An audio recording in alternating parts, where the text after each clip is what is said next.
So just a couple of more quick fire questions. Which shipping companies or CEOs do you look at and say, okay, that's a remarkable job the latest couple of years or something like that?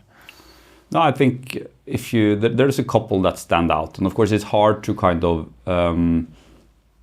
underpin the role that, and I've seen you've had a couple of these guys in your podcast as well. It's hard to not highlight, Kalleklev, Oystein, what he's done with Avance, what he's done with Flex LNG.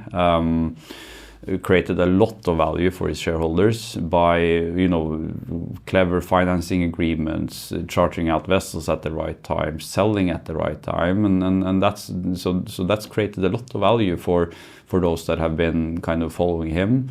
I think one which is if you take DHT, the way they built up that company with a clear kind of brand and all VLCC fleet, raised equity at the right times, sold at the right times, chartered out at the right times, and by doing that they've actually Svein is created, and Trygve earlier, but Svein now has created a company that is in fantastic shape and trading at the premium.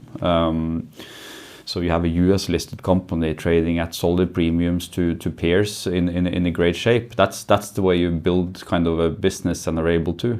I think Harfjeld is a company I love, and I know them from 2013. So they also, I mean, if you think about how they managed the cycle, they bought Oaktree's chemical tanker fleet, they bought Scorpio's LR1s, just before the market took off.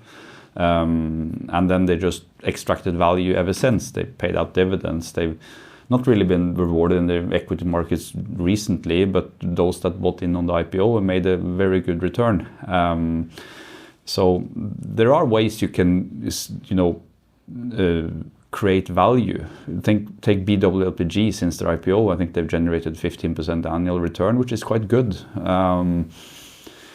So a lot of people are saying, I was told, I remember one fund manager here in Oslo told me at the dinner some 7-8 years ago that, Eirik, you're a clever guy, you can't cover shipping. It's not, that's not going anywhere. And all the companies are just, moving along with the cycle. And to a certain extent, yes, that's true. You can't really, you can't trade, well when you're, even if you have all your vessels locked up, you're going to suffer when the cycle turns. But you can over time create a lot of value by buying at the right time, selling at the right time. And the equity markets, they appreciate that. You can't measure that over a 1 or 2 year time span. You need to look at 5, 7, 8, 9, 10 years.